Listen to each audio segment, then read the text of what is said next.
नमस्कार, आपण पाहत आहे भांडा फोड न्यूज. एका दमात भ्रष्टाचारी कोमात.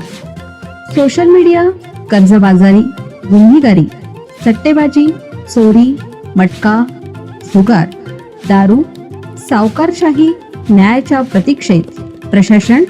भांडाफोड न्यूज. एका दमात भ्रष्टाचारी कोमात. कोल्हापूर फेब्रुवारीतच तापले, 5 दशकाचे रेकॉर्ड मोडले. कोल्हापूरसह जिल्ह्यात फेब्रुवारी महिन्यातच उन्हाचा चटका वाढला आहे. गेल्या 2 दिवसातच कमाल आणि किमान तापमानाने मोठी उसळी घेतल्याने शहर अक्षरशः तापले आहे.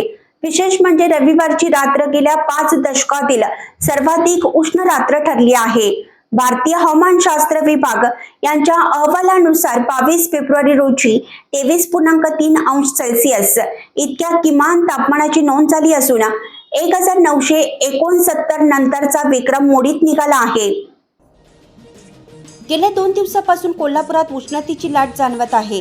फेब्रुवारी महिन्यात सहसा रात्री गारवा असतो, मात्र यंदा किमान तापमानानेच उच्चांक गाठला आहे.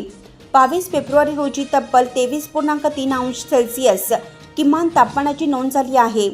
1969 पासून नोंदी पाहिल्यास फेब्रुवारी महिन्यातील सर्वाधिक किमान तापमानाचा हा नवा विक्रम ठरला आहे.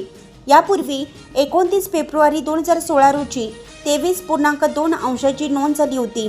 विशेष म्हणजे 2016 ते 2026 या दशकातच सर्वाधिक किमान तापमानाचे विक्रम वारंवार मोडले गेले आहे. हवामान तज्ज्ञांच्या मते वाढते शहरीकरण आणि जागतिक तापमान वाढ याचा थेट परिणाम होत आहे. किमान तापमानात होणारी वाढ ही ऋतुचक्रातील अनियमिततेची धोक्याची घंटा मानली जाते. दरम्यान कमाल तापमानातही 1.5 अंशाची वाढ झाली असून पारा 34.9 अंशावर पोहोचला आहे.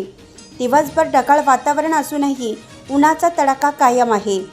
रविवारी मध्यरात्रीपासून हलक्या पावसाचा शिडकावही झाला आहे. पुढील 2 दिवस ढगाळ वातावरण राहण्याचा अंदाज व्यक्त करण्यात आला आहे. मात्र फेब्रुवारी महिन्यातच जाणवणारी ही अनैसर्गिक उष्णता हवामान बदलाचे गंभीर संकेत देत आहे.